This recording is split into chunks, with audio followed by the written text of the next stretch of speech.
दोस्तों, राधे राधे। कैसे हैं आप सब लोग? उम्मीद गुरुजी, करती हूँ आपने अच्छे बताया ही था कि होंगे भगवान और जो गारंटी पाप से करते कहती हैं हूँ उन्हें अगर सजा अच्छे देते नहीं भी हैं। होंगे तो भी अच्छे हो जाएंगे अगर तो आप जैसे ये ये तीर्थ वीडियो देखेंगे। यात्रा जो क्योंकि जाती है, इसमें जो उनमें गुरुजी ये ने बस बातें बताई वगैरह हैं वो पलट इतनी जाती है, उसमें अच्छी और काफी इतनी सारे प्यारी तीर्थ बातें यात्री हैं मारे जो जाते आपको हैं। तो वो वीडियो गए तो देखने पे भगवान के मजबूर कर पास ही देंगी थे, और तो तो और ऐसा क्यों होता है उनके आपकी साथ? ज़िंदगी ज़रूर बदल जाएगी ये जो वीडियो देखने के होना बाद, है आपके वो तो सोचने का तरीका बदल होगा ही। जाएगा। तो जिसकी प्लीज़ जब आपसे मृत्यु रिक्वेस्ट है होगी, कि आप लोग वीडियो ज़रूर उनकी देखिए मृत्यु और अगर तीर्थ अच्छी लगे यात्रा तो में ही वीडियो को थी लाइक भी कर कि दीजिएगा, जब आप चैनल को भी तीर्थ यात्रा सब्सक्राइब कर करने दीजिएगा जाएंगे अगर आप तब लोग आपकी चैनल पर मृत्यु नए होगी। हैं। और और जिससे चूंकि कि आपके पास भगवान के और भी लिए जा रहे नोटिफिकेशन थे जब भी मैं वीडियो तो उनकी डालूंगी तो आपके पास सदगति भी हो नोटिफिकेशन जाएगी। आएगी।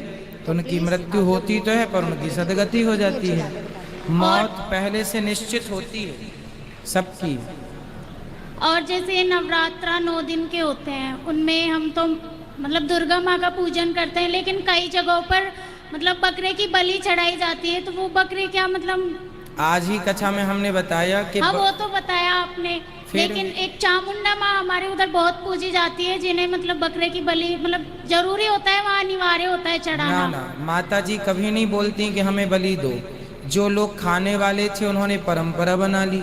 अब इसी परंपरा को तो आपको और हमें खत्म करनी है। आज ही हमने बहुत स्पष्ट बात कही है, कथा में समझाया है। जैसे मैं मेरे घर पे जब बताती हूँ आपकी कही हुई बातें, तो सब मुझे पागल समझते हैं।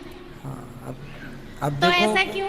अब ऐसा इसलिए है कि कोई सत्य को स्वीकार ना करे तो सत्य को कहने वाले को पागल ही कहा जाएगा। अब जैसे बकरा की बलि जिन मंदिरों में चढ़ती है, अब हम जाके कहने लग जाएं कि अरे आप तो बकरे की बलि चढ़ा रहे हैं, गलत कर रहे हैं, तो वो लोग हमें पागल कहेंगे। ये पागल है, क्योंकि आप जब सत्य कहते हैं तो सत्य जल्दी से लोग एक्सेप्ट नहीं करते, पर सत्य कहते रहने से अपने आप एक दिन वो सत्य सामने आ जाता है।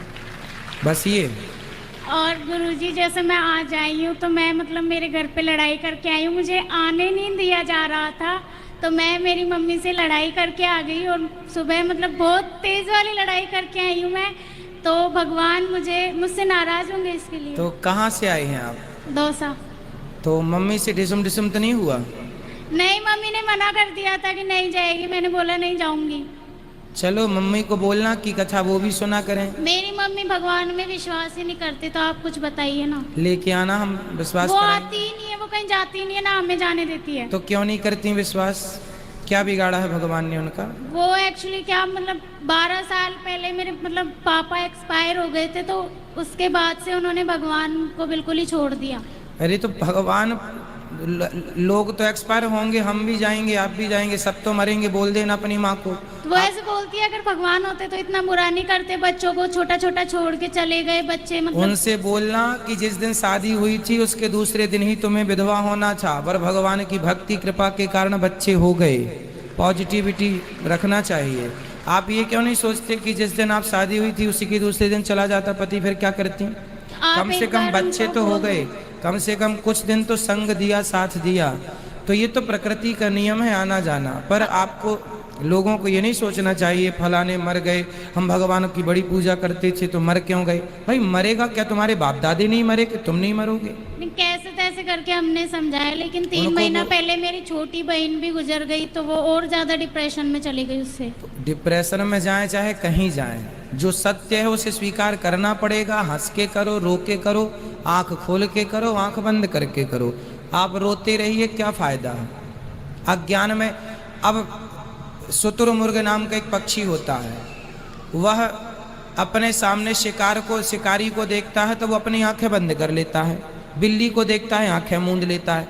तो क्या आंखें मूंद लेने से खतरा टल गया? खतरा तो है, आप आंखें मूंदें चाहे खोलें, वही है। आप स्वीकार सत्य को करें या ना करें, सत्य तो सत्य रहेगा।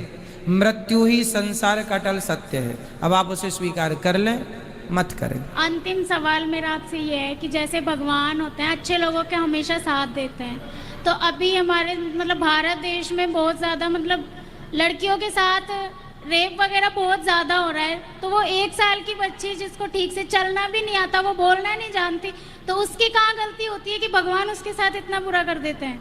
भगवान उसके साथ कुछ नहीं करते। देखो, भगवान कुछ नहीं करते किसी के साथ। भगवान जैसे जज है, किसी को जज ने फांसी की सजा दे दी, तो जिसको जज ने फांसी की सजा दी, क्या जज की उस व्यक्ति से कोई पर्सनल दुश्मनी थी? बोलो, थी क्या? नहीं। तो जज की जब कोई दुश्मनी नहीं थी तो जज ने फांसी क्यों दी? उसी तरह भगवान केवल जज हैं। भगवान आपके पाप पुण्य का फल देते हैं जज बन करके। जैसे जज ने फांसी दी, उसका कोई स्वार्थ नहीं था, किसी को बाइज्जत बरी किया, उससे भी कोई लेना देना नहीं था। वो जजमेंट दे रहा है, अपना न्याय कर। ईश्वर भी न्याय करते हैं। अब रही छोटी छोटी बच्चियों के साथ जो लोग दरिंदगी करते हैं, वह गलत है। वो लोग इसलिए करते हैं क्योंकि उनके माँ बाप ने उन्हें संस्कार नहीं दिया, सद्बुद्धि नहीं दी होती ये ना होता। आज यदि ये हो रहा है तो दुखद है, नहीं होना चाहिए।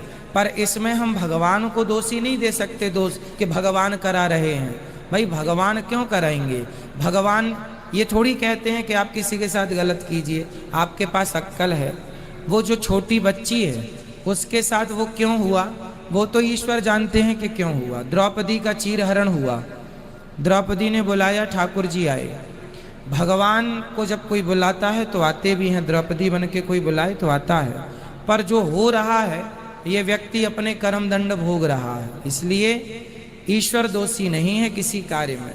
जो हो रहा है हमारे पास समझदारी है कि हम ना गलत करें, होने पर भी गलत करें तो उसके जिम्मेदार हम हैं, ना कि भगवान। तो छोटी छोटी बच्चियों को भी उनका कर्म दंड दिया जाता है ना, उनको उनके माँ बाप की जिम्मेदारी है कि वो ध्यान रखें गलती किससे हुई है, उसकी जिम्मेदारी है जिसके वो बच्चे हैं। क्यों ऐसे लोगों को घुसने दिया जाता है और क्यों ऐसा छूट दी जाती है उन लोगों को जो गलत हैं? तो कुछ ना कुछ गलती हमारी है। आप ताला खोल के घर में चले जाएंगे तो चोरी हो जाएगी। अब आप ताला खोल के क्यों गए? आपने अपनी सुरक्षा क्यों नहीं की? इसमें सब अपनी अपनी जिम्मेदारी लें। हर माँ बाप जिम्मेदारी लें कि हम बच्चों को सुरक्षित रखेंगे, और हर माँ बाप ये जिम्मेदारी लें कि हम अपने बेटों को संस्कारी बनाएंगे। प्रत्येक माँ बाप जागरूक हो जाएं तो ये दुर्घटनाएं हो ही ना। लापरवाही इसमें मेन कारण होती है, इसलिए लापरवाही ना करें हम। अब किसकी गलती है ये ईश्वर जाने, पर आरोपी भगवान नहीं, मैं इतना जानता हूँ। और कान्हा जी तो गायों से बहुत प्रेम करते थे, उन्हें गोपाल भी कहते हैं। तो अभी गायों की ये जो कंडीशन है बहुत ज़्यादा खराब हो रखी है। तो भाई भगवान देखो, जब आए तो गोपाल की सेवा की। अब भगवान कह रहे हैं हम लीला करके गए हैं, अब तुम भी कुछ लोग कुछ तुम भी करो, हम ही सब करते रहे। गायों की सेवा, आपके घर में कितनी गायें हैं? हमारे घर एक थी, लेकिन ये जो फिर वायरस फैला ना, उस वजह से फिर हमने उसको बेच दिया। क्यों बेच दिया? जब सब लोग गाय बेच देंगे तो फिर गाय तो मरेगी नहीं। वैसे जैसे मुझे कहीं भी ऐसी गाय मिलती है तो मैं तुरंत गौशाला में फोन करके भारत उन्हें का बुलाती हूँ। प्रत्येक गौशालाओं की भी एक क्षमता होती है कि वहाँ इतनी गाय रह सकेंगी और उसमें इतनी गायों को चारा भूसा मिल जाएगा। जब तक प्रत्येक भारतीय ये नहीं सोचेगा कि हम अपने घर में कम से कम एक गौ माता रखें, तब तक गायों की हत्या बंद नहीं हो सकती। यदि गायों की हत्या बंद करना है तो जैसे गोविंद ने गोपालन किया था, हमें भी गोपालन करना चाहिए। अब आप गोपालन करते ही नहीं है और भगवान गौ हत्या भगवान क्यों करा रहे हैं? हर आरोप भगवान पर नहीं बेटा, ईश्वर हर बात का जिम्मेदार नहीं है। कुछ आप भी अपनी जिम्मेदारी निभाओ, कुछ हम भी अपनी निभाएं। गुरुजी, एक बार मेरी फैमिली आपको लाइव देख रही है, उनसे एक बार जय श्रीमन नारायण बोल दो। सबको जय श्रीमन। खुश रहिए। राधे राधे गुरुजी। राधे राधे। गुरुजी, मुझे ऐसा लग रहा है जैसे मेरा जन्म अभी 3.5 महीने पहले ही हुआ है। ऐसे मैं इसलिए कह रहा हूँ गुरुजी, क्योंकि 3.5 महीने पहले मेरी वाइफ अजमेर गई थी, जहाँ उनका पीयर है। तो उनकी माता जी आपकी बहुत बड़ी भक्त है, आज आई भी हुई। हाँ। तो उनका नाम गुरुजी राधा है, श्रीमती राधा देवी। तो आज आपकी वो बहुत बड़ी भक्त है, तो उन्हें आशीर्वाद दीजिए गुरुजी। वो अजमेर से आई हैं आपकी भागवत सुनने के लिए। कौन है हाथ? अच्छा मैया। हाँ जी। अब गुरुजी, मैं इसलिए कह रहा हूँ क्योंकि इन्होंने हमें बताया था आपके बारे में, और हम 3.5 महीने से आपसे जुड़े हुए हैं। तो मैं पहले मैं माफ़ी मांगना चाहता हूँ कि मैं 3 दिन से आपकी कथा में शामिल तो हो रहा हूँ, लेकिन पूरी तरह से नहीं हो पा रहा हूँ क्योंकि ऑफिस में था। तो कल से मेरी छुट्टी है, तो मैं उसको पूरा देखने की कोशिश करूंगा गुरुजी। प्रश्नोत्तरी तक मैं रुकता हूँ रोज, लेकिन मैं 5 बजे यहाँ आ पाता हूँ कोई क्योंकि ऑफिस से छुट्टी होती है, उसके बाद आता तो हूँ। आपके जीवन में इन 3.5 महीनों में कुछ बदलाव हुआ? गुरुजी बहुत बदलाव हुआ, मन में शांति हो गई गुरुजी। आपको देखकर ऐसा लगता है कि आप कृष्ण रूप में हम